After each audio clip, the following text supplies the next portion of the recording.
here's Ed Bernstein. Hi, welcome to our show. Well, it's my honor to have Sheriff Joe Lombardo here today. Oh, my pleasure. And recently announced that you're running for re-election. Yes, absolutely. I'm going to throw my name in the hat, per se, again, and make a run for it. But you know, I've noticed, I mean, as you look at police departments around the country, and you look at the news in other cities, it seems like there's a lot of drama going on in most police departments, and it doesn't seem like we really have that here in Las Vegas. I mean, it's a tribute to you. Yeah, well, thank you. I appreciate that. You know, we've done a lot of changes here on the police department and the community over the years, and, you know, more importantly, in the last few years, we've done some exponential changes, you know, how transparency, how we deal with officer-involved shootings, how we interact with the community, you know, and how we address crime. So it's been a big change. So it's all positive as far as I'm concerned, and you know, but it's also very hard to affect change. And there's a couple more ideas in my head that I want to implement moving forward, and it's going to take a little more time to do that.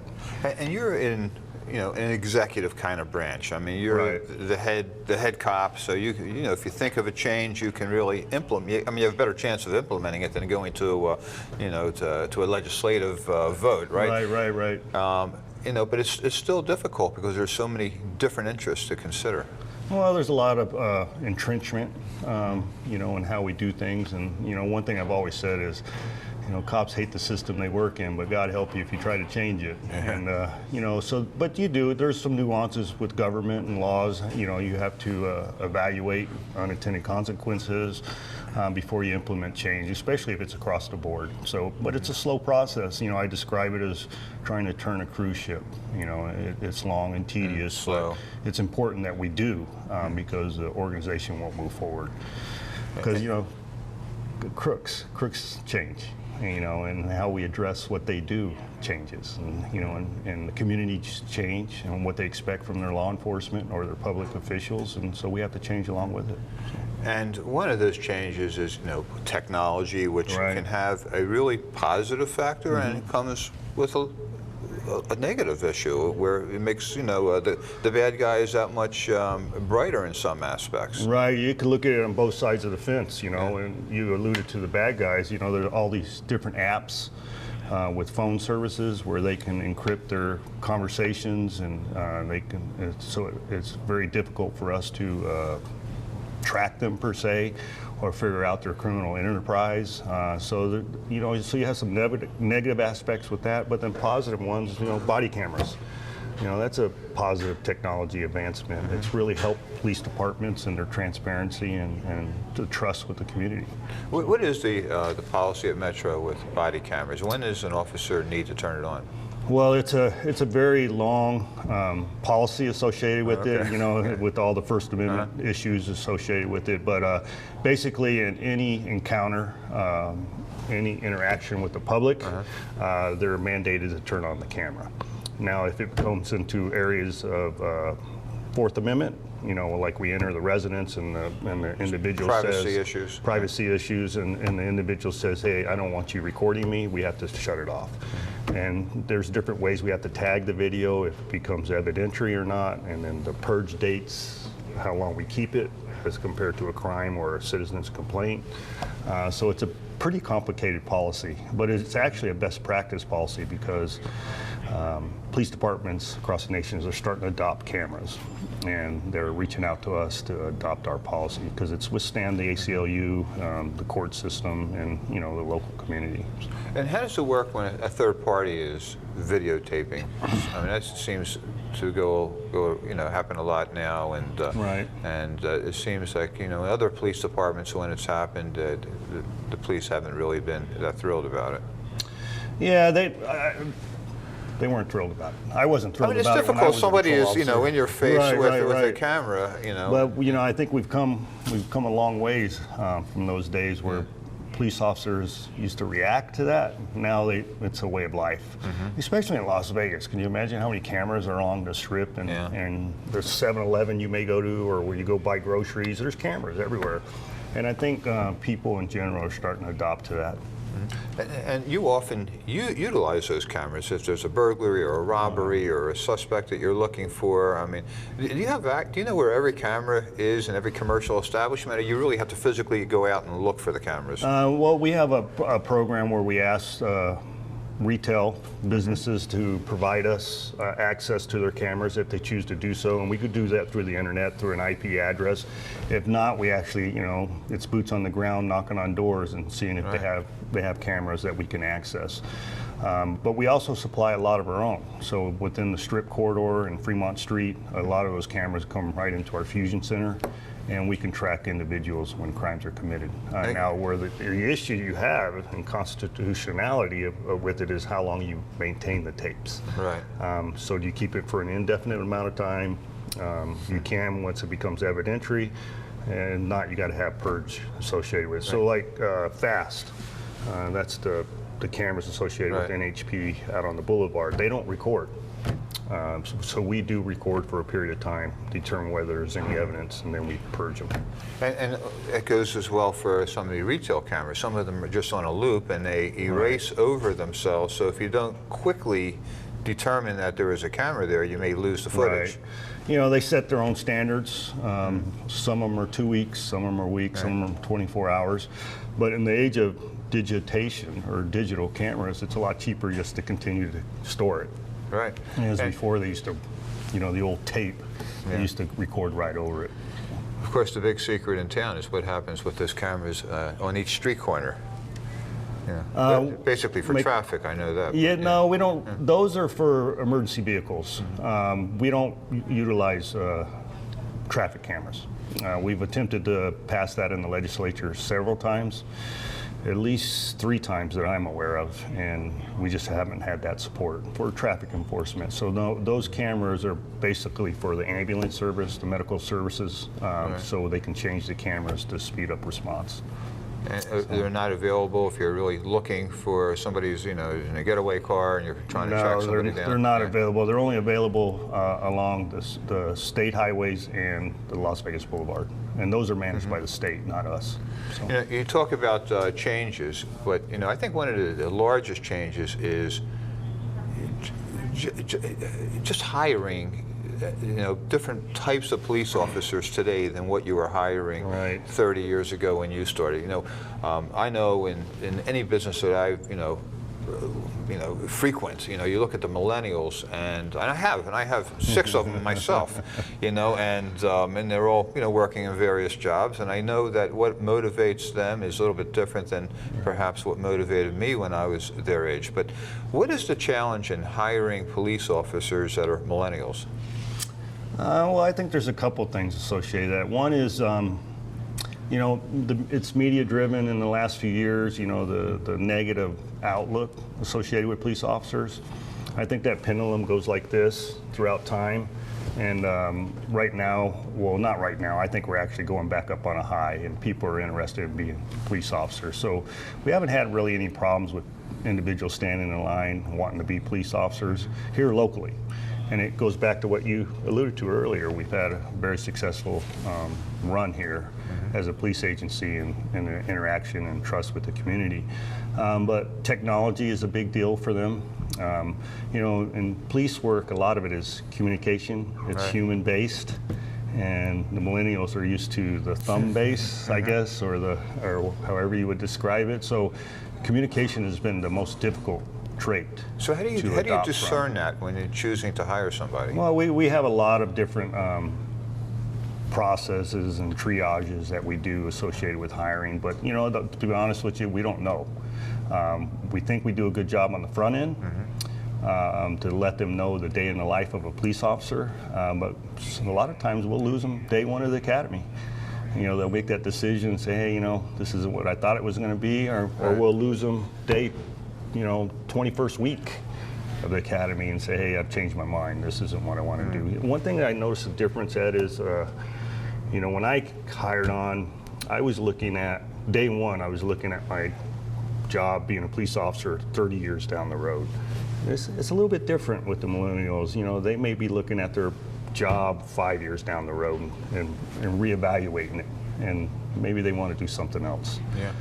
And not only that, they want to advance very quickly. Oh, yes. Right? I mean, you know. Well, I think they want to be at the top when they come in.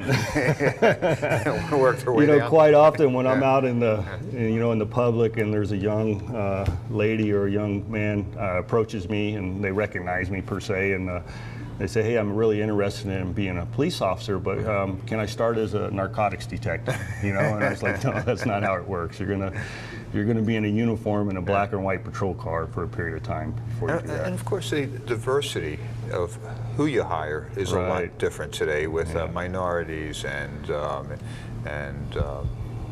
even gay and officers, which wasn't an issue 30, 40 years ago. No, I mean, police work has really changed. Our first step through that has been with females.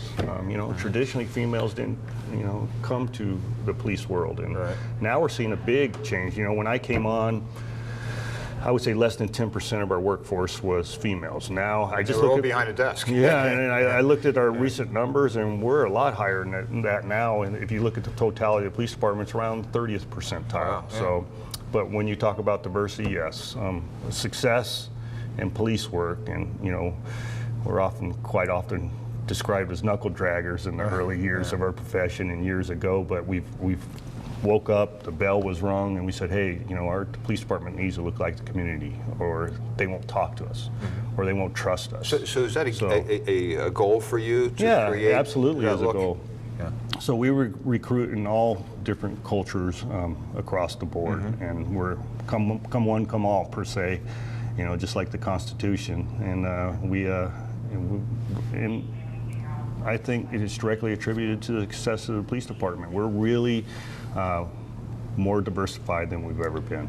So. Which includes also, speaking foreign languages. Because that's not only a big Hispanic population, but a big Asian population. It has different languages within the whole region. Right, and then we provide police service no matter what your situation is. Whether you're an immigrant or whether you're a citizen or whether you're undocumented, police service is equal across the board on the front end. So what happens, particularly in a place like Las Vegas, where we have tourists from all over the world. Yeah. So all of a sudden you have an incident with, a German person that doesn't speak English. Right. So do you have resources? Well, what we do is identify your ability as a police officer on the front end. In other words, you speak German. So that'll be part of a database. And if we encounter an individual that speaks German, and that officer will make a request of dispatch, and they'll access that database. Yes, so-and-so speaks German. We'll reach out to them. Can you respond? If not, we have what we have in immediate translation services, where you call in and you can do it on the phone. We contract. We do it on the phone through a third-party vendor, and they translate for us. Right. But there's usually somebody out there in the police world that can help us.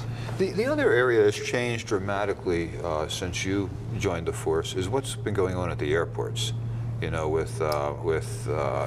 Federally, what's happening with the TSA, with Homeland Security, with the terrorism threat.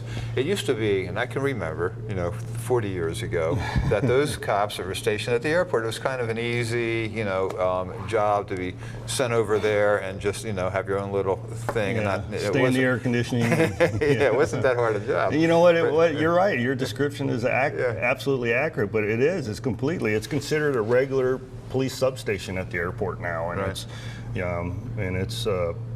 they are very active in what they do on a daily basis there. The world has changed. We had to change along with it, and so what a police officer does at a airport is similar to what a police officer does at a patrol neighborhood substation. They're very proactive. They're always looking, for criminals and everything else associated with what they do. So it's not that job that you remember. I know. So, and there's mandatory posts that are required by the federal government that we have to man, provide police service. Usually in those transition gate areas. By the TSA, you always see the metro.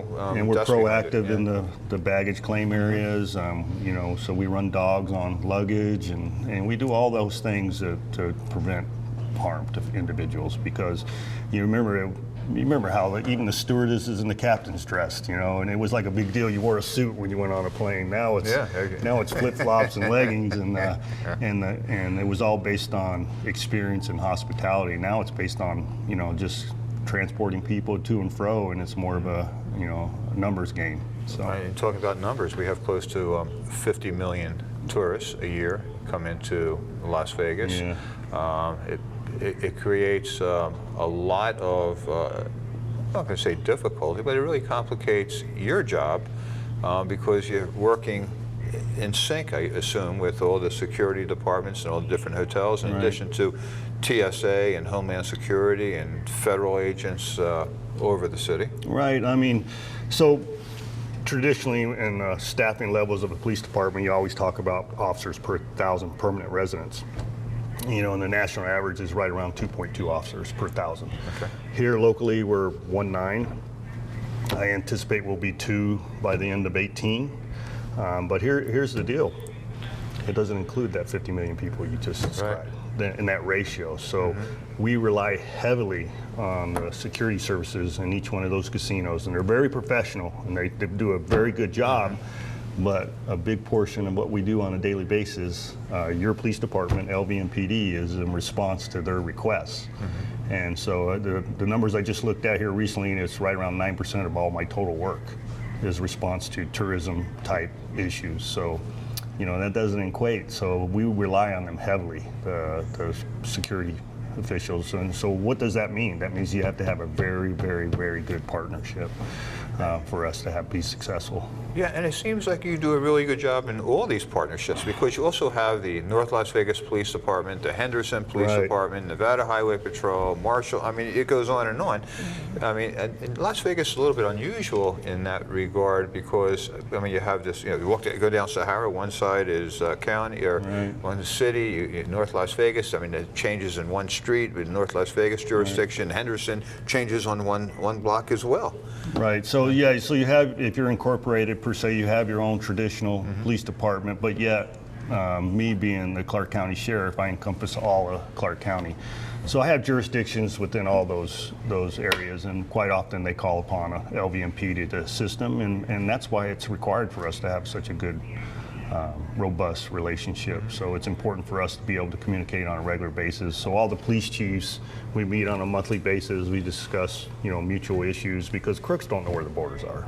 Or maybe they do. They're That's not why going they to stay pick in North Las Vegas or on this side of the street.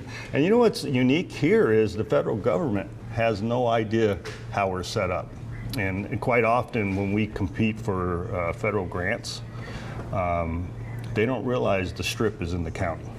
They think the Strip is the city of Las Vegas. So we have to deal with that as far as who manages the grants and how they come into play and how the applications are done. And so we're a unique environment. But I love it because I'm an elected official. So I'm responsible to the people, and I have a lot easier working relationship with the local governments because of that. So. And we're building some barricades on the Strip so people don't ride up on the sidewalk? No, don't use barricades. What is the word? What do you want to use? It's bollards. Okay, bollards. Okay, bollards. Barricades doesn't sound hospitable. If I'm a pedestrian, I'm happy they're there. Yeah. Well, no, but that's the incident. We've had 2 really high-profile incidents here locally on Las Vegas Boulevard, and then recently in the past year, there's been some high-profile incidents across the world where vehicles are jumping to sidewalk and plowing down pedestrians and causing harm. So we identified some key vulnerable areas along Las Vegas Boulevard, and then I convinced, actually, it was symbiotic between us and the county government that we needed to change some issues out there. Casinos were happy about that? Casinos, we had to get the NRA, the Nevada Resort Association, on board. So everybody got together and we said, yeah, let's figure out a way to do it. And what do you think the most difficult part of the whole project was? Everybody wanted to do it, but what was it? It was how aesthetic the bollards were. Well, they got to look good. Have to look good. And will they? Well, yeah. I mean, we sell advertising on them. Yeah, exactly. So yeah, exactly. That's what a lot of them are wanting to do. Yeah. So, but we as the government arm said, this is the basic bollard we're going to provide, and then you guys can work forward from there individually on your own property. So, okay. So the intent is to prevent a vehicle from jumping the curb And we have that on Fremont Street, basically. Yeah, they've done a real good job on Fremont Street doing that, but we just now recently identified a couple little gaps down there that we identified that we need to build it up a little bit more. So. Yeah, I mean, that's really changed as well. We're talking about, over a period of time. I mean, Fremont Street used to be a ghost town. Oh, yeah. Now it's a go-to. Yeah, now when you look at the financial pages, you see their revenue streams are doing very well, and that's good, because, the tide rises over here, it helps the tide over here, and I think that's great for the economy in general, because a lot of my funding is based off sales tax. So. Right.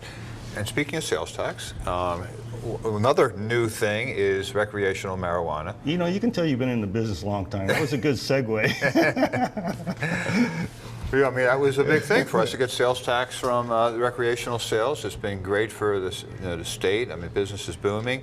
Creates challenges for you, or does it make it easier in the extent that you can focus on the illegal market better? That's yet to be seen. I think we're still in the infancy stage as far as recreational. We haven't been able to have a good assessment what problems, what unintended consequences may occur as a result of that industry. Medical marijuana, we haven't really had a lot of issues associated with that. Now, as far as the black market hasn't gone away. And when I say hasn't gone away, it's the transportation services associated with that. There's a cost associated with medical or recreational, and there's a cost associated with black market. And the argument is, do you overtax it here compared to here? Right. Does it get rid of the black market, which was the original intent? And I don't think it has. I think it had an effect on there. Recreational is yet to be determined.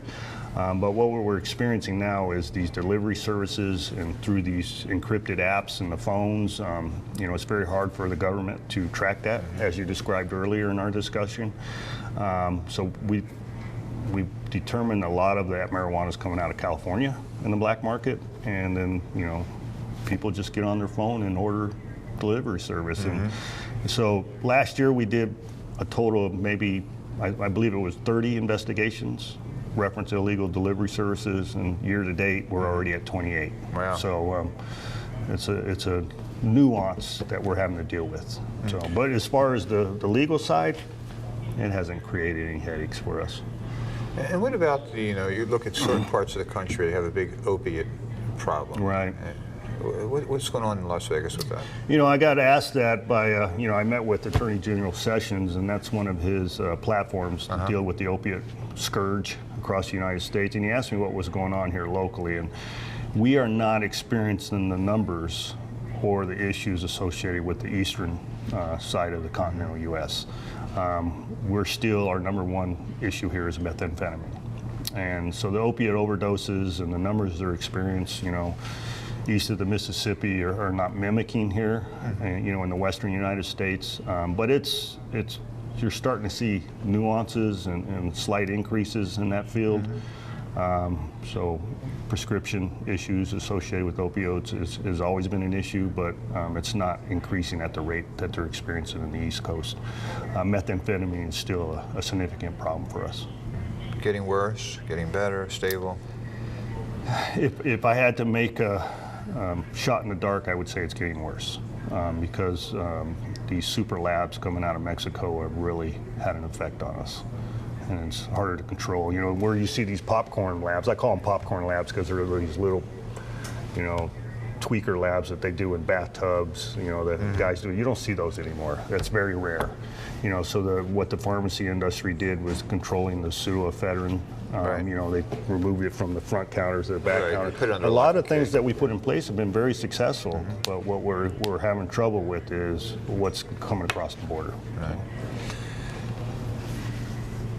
We have a lot of new things going on in Las Vegas. We have built an arena last year. We have a stadium that's going to be built.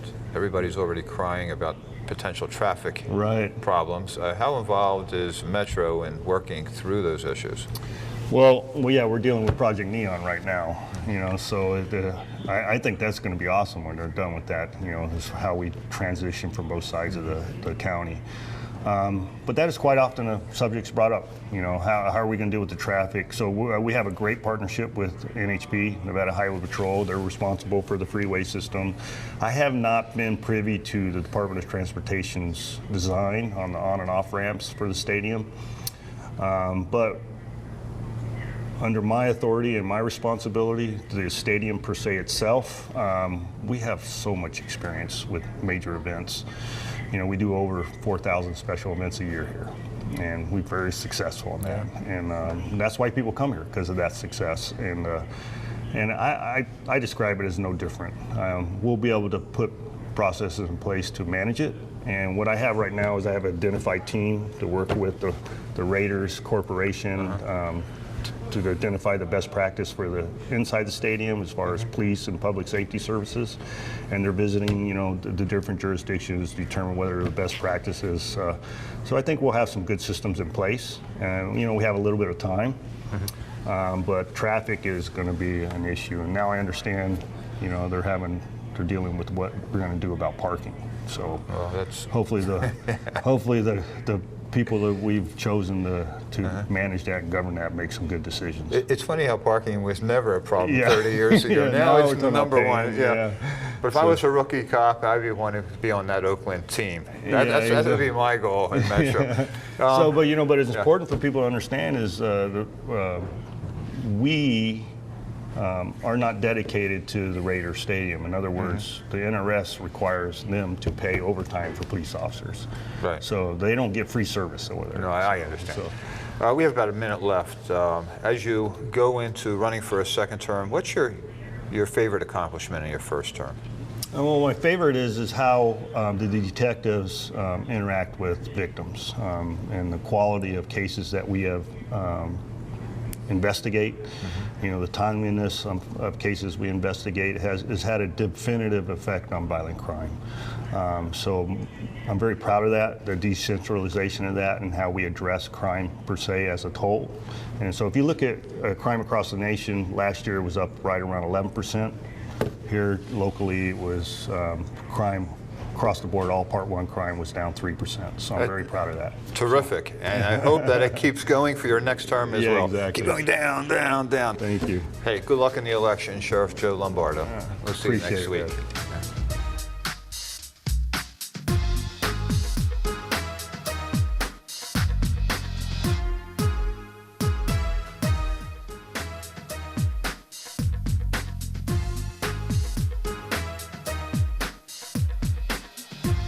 There are many types of careless drivers. Those who text and drive, drink and drive, and those distracted drivers.